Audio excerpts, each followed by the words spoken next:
अमन के दोस्त कार्तिक का फोन था।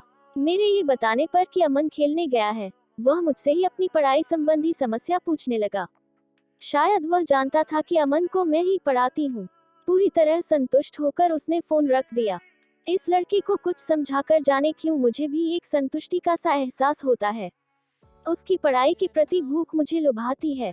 लेकिन जैसा कि अमन ने मुझे बताया कि वह औसत विद्यार्थियों में ही गिना जाता है, ये बात मुझे हैरान करती।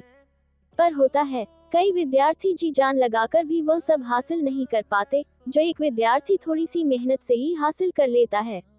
जैसा कि मेरे बेटे अमन के साथ है, जो हर साल अव्वल रहता है। कार्तिक उसका घनिष्ठ मित्र भी नहीं है, सहपाठी मात्र है। पढ़ाकू लड़के उसके दोस्त हो भी नहीं सकते। मैं कई बार सोचती हूँ अमन के पास कार्तिक जैसी पढ़ाई के प्रति भूख और लगन क्यों नहीं है, और कार्तिक के पास अमन जैसा तेज दिमाग और स्मरण शक्ति क्यों नहीं है। फिर अपनी ही सोच पर हंस पड़ती हूँ। बचपन में ऐसे ही टेढ़े सवाल मैं अपनी टीचर से भी करती थी। मैडम, मछली जमीन पर क्यों नहीं रहती और चॉकलेट पेड़ पर क्यों नहीं उगते? मैडम बड़े ही धैर्य और प्यार से मुझे समझाती थी, क्योंकि ईश्वर ने सभी के लिए एक जगह नियत की है। जिसे जितना मिलना चाहिए, उसे उतना ही दिया है। तभी तो ये सृष्टि संतुलित रूप से चल रही है। ईश्वर पर भरोसा रखो, वह जो करता है, भले के लिए ही करता है। आज भी उनका यही तर्क मेरे हर असंतोष को दबा देता है। फिर भी दिल में उस लड़के से मिलने की उत्कंठ लालसा जन्म ले चुकी थी। परीक्षा परिणाम वाले दिन ये लालसा पूरी भी हो गई। हम अमन की कक्षा की ओर जा रहे थे कि सामने से आ रहे एक बच्चे ने मुझे नमस्ते आंटी कहा। वह अपने पिता के साथ खड़ा था। मैंने अमन से पूछा, कौन था ये? यही तो था कार्तिक। ओह, पहले बताता ना, उसकी मम्मी, कहते कहते मैं रुक गई। मैं भी तो अमन के संग अकेले ही आती हूँ, कभी भी उसके पापा साथ नहीं होते, बहुत व्यस्त जो रहते हैं। शायद उसकी मम्मी भी बहुत व्यस्त हो, या बीमार हो या हो ही न, तभी तो वह मुझसे अपनी समस्या शेयर करता है। छी, मैं भी क्या उजूल बातें सोचने लगी। सिर झटक कर मैंने अमन के साथ उसकी कक्षा की ओर तेजी से कदम बढ़ा। प्रथम स्थान पर अमन का नाम देख दिल खुशी से झूम उठा। कक्षा से बाहर निकले तो अमन के कुछ दोस्तों ने उसे घेर लिया। सब एक दूसरे की रिपोर्ट कार्ड देखने और आगे की प्लानिंग करने में लग गए। कार्तिक भी उनमें सम्मिलित हो गया। लिहाजा हम अभिभावकों को एक दूसरे की ओर मुखातिब होना पड़ा। आप अमन की मम्मी हैं, आपको बहुत बहुत बधाई। बहुत होनहार है आपका बेटा, उसे शायद आप ही गाइड करती हैं। कार्तिक की भी आप बहुत मदद करती हैं। मुझसे तो वह अपनी कोई प्रॉब्लम डिस्कस ही नहीं करता। कितना कहता हूँ। वे थोड़ा रुकी तो मुझे लगा मुझे भी कुछ बोलना चाहिए। कार्तिक की मम्मी नहीं आई साथ। घूम फिरकर जुबां पर वही सवाल आ गया, जो इतनी देर से दिल में घुमड़ रहा था। जी नहीं, दरअसल वो काफी व्यस्त रहती है, अमन के पापा भी नजर नहीं आ रहे। आखिर वो सवाल उठ ही गया, जिससे मैं बचना चाह रही थी। जी, वो आ नहीं पाए। चुनाव नजदीक है, तो व्यस्तता बहुत बढ़ गई है। उनकी आंखों में प्रश्न चिन्ह उभरते देख मैंने स्वयं ही अगले पूछे जाने वाले प्रश्न का उत्तर दे दिया। जी, दिनकर वर्मा मेरे पति हैं। ओह, आप दिनकर जी की पत्नी हैं। मेरी पत्नी रत्ना भी चुनाव की तैयारियों में ही व्यस्त है। मेरी आंखों में प्रश्न चिन्ह उभरते देख उन्होंने भी मेरी जिज्ञासा का समाधान कर दिया। जी, मैं मेयर रत्ना बिरला का पति हूँ। ओह, मैं जैसे आसमां से गिरी। मेरे पति की कट्टर राजनीतिक प्रतिद्वंद्वी। मैं उसी के पति से मित्रवत बतिया रही हूँ। कोई देख लेगा तो। मैं चलती हूँ, अमन की स्टेशनरी वगैरह भी लेनी थी। अमन, चलो बेटे देर हो रही है। पूरे रास्ते में पसीने पसीने होती रही। दिनकर को पता चल गया तो जाने क्या कह बैठे। मुझे खुद पर आश्चर्य होने लगा। मैं उस दिनकर से घबरा रही हूँ, जिससे मैंने प्यार किया और घर वालों की मर्जी के खिलाफ शादी की। वो दिनकर, जिससे छोटी से छोटी बात शेयर किए बिना मुझे नींद नहीं आती थी। अब मैं बड़ी से बड़ी बात भी उससे छुपाने लगी हूँ कि पता नहीं क्या अर्थ लगा बैठे। हम दोनों एक ही कॉलेज से इंजीनियरिंग कर रहे थे। एक दूसरे की ओर कब आकर्षित हो बंध गए, हमें ही पता न चला।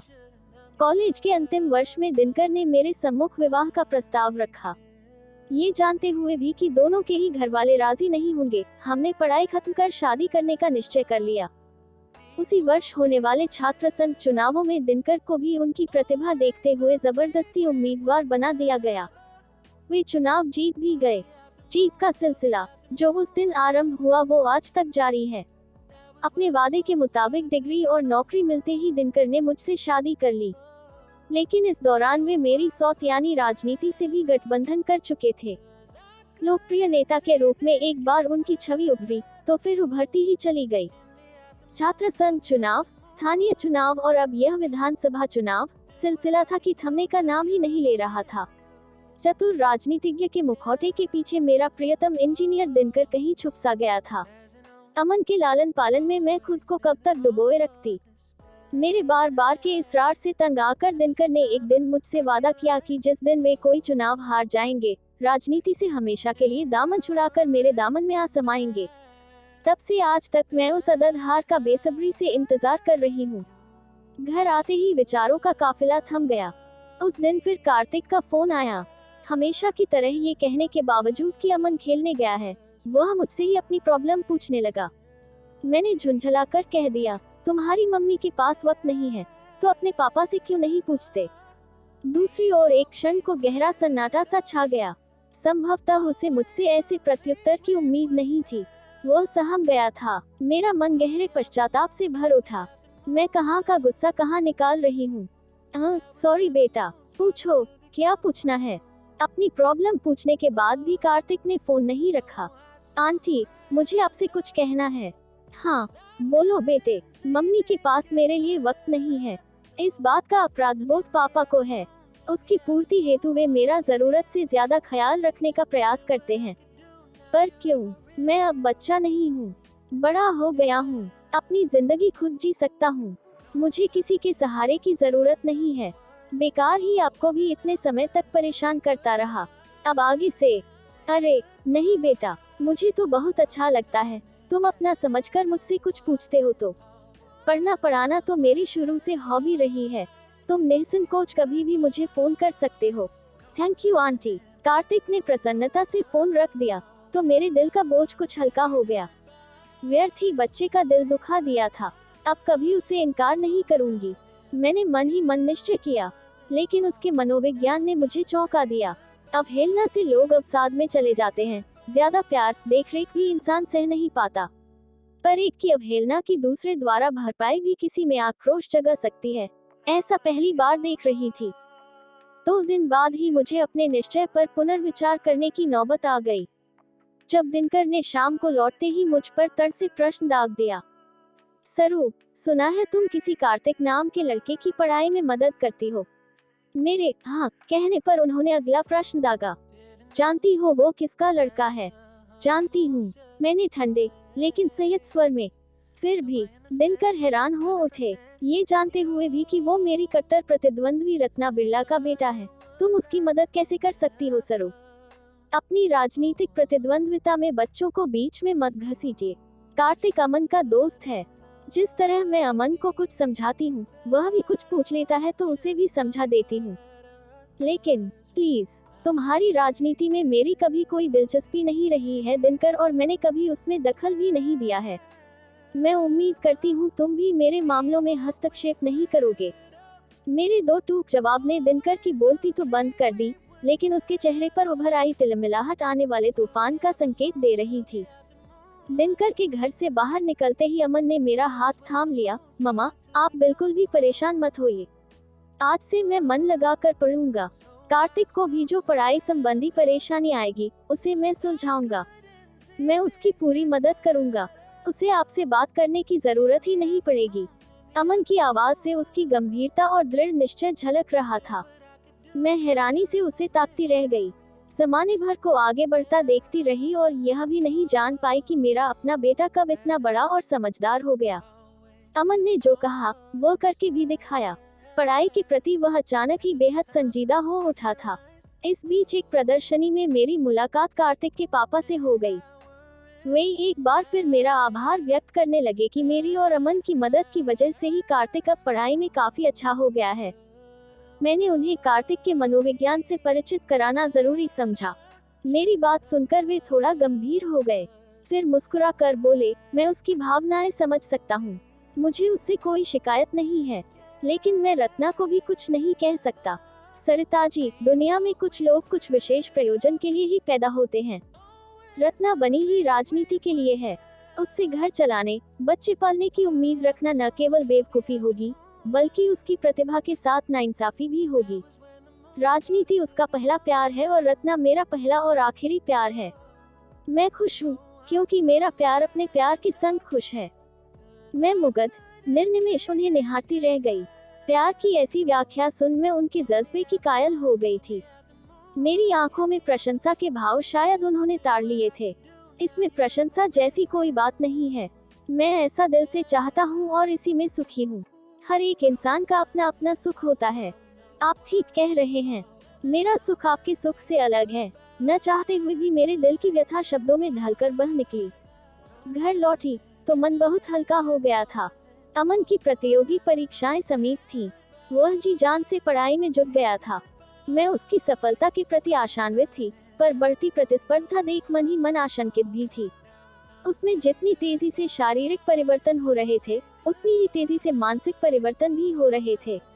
उसका लंबा कद, उन्नत शारीरिक सौष्ठव उसे एक सुदर्शन युवक में तब्दील कर रहे थे। बचपना कहीं खोसा गया था। स्वभाव में धैर्य और गंभीरता आ गई थी। कभी कभी दोस्तों के बीच जब वह धारा प्रवाह किसी विषय पर बोल रहा होता, तो मेरी नजरें उस पर ठहर सी जाती। फिर घबराकर मैं ही अपनी नजरें हटा लेती, कहीं मेरे बेटे को मेरी ही नजर न लग जाए। उसे देखकर मुझे कॉलेज वाले दिनकर याद आ जाते। दिल एक अनजानी आशंका से धड़कने लगता। खैर, परीक्षाएं समाप्त हुई और रिजल्ट भी आ गया। अमन का IIT में चयन हो गया था। मेरा दिल बल्लियों उछलने लगा। बरसों की साथ पूरी हो गई थी। दिनकर भी बहुत खुश थे। यह अलग बात है कि चुनावों में व्यस्तता के कारण उनके पास इस खुशी को सेलिब्रेट करने का वक्त नहीं था। वोट पड़ चुके थे, मतगणना जारी थी और वे धड़कते दिल से परिणाम की प्रतीक्षा कर रहे थे। पर इस परीक्षा परिणाम में मेरी कोई रुचि नहीं थी। इसलिए अमन ने जब दोस्तों द्वारा दी जा रही पार्टी में मुझे भी साथ चलने का प्रस्ताव रखा, तो मैं सहर्ष मान गई। रास्ते में उसने बताया कि कार्तिक का भी एक अच्छे इंजीनियरिंग कॉलेज में दाखिला हो गया है। सुनकर मेरी खुशियां दोगुनी हो गईं। होटल में पार्टी अपने पूरे शबाब पर थी। कई अभिभावक एक दूसरे को बधाइयां देते हुए पार्टी का लुत्फ उठा रहे थे। मैं भी उनमें शामिल हो गई। तभी पीछे से बधाई हो सरिता जी के उल्लासित स्वर ने मुझे चौंका दिया। मुड़कर देखा, कार्तिक के पापा थे। जी धन्यवाद, आपको भी। कार्तिक की मेहनत रंग लाए। बात आगे बढ़ पाती, इससे पहले ही किसी ने हॉल में लगा टीवी ऑन कर दिया। चुनाव परिणाम घोषित किए जा रहे थे। सबके साथ हमारी भी नजरें टीवी पर टिक गईं। रत्ना जी भारी बहुमत से विजयी होकर प्रदेश की पहली महिला विधानसभा सदस्य बन गई हैं। उन्होंने अपने प्रतिद्वंद्वी दिनकर वर्मा को 1 लाख से भी अधिक मतों से शिकस्त दी। टीवी उद्घोषणा सुन लेने के बाद भी मुझे अपने कानों पर विश्वास नहीं हो रहा था। क्या सचमुच मैं अपनी जीत की उद्घोषणा ही सुन रही थी? मेरे चेहरे पर उभरती प्रसन्नता की लहरों को मेरे सामने खड़े शख्स ने बखूबी पहचान लिया। बहुत बहुत बधाई हो सरिता जी, आपके सुख का दिनकर तो आज उदय हुआ है। हमारे आसपास खड़े हमें जानने वाले अभिभावक हमें आश्चर्य से घूरने लगे। अब मैं उन्हें कैसे समझाती कि सबका अपना अपना सुख होता है।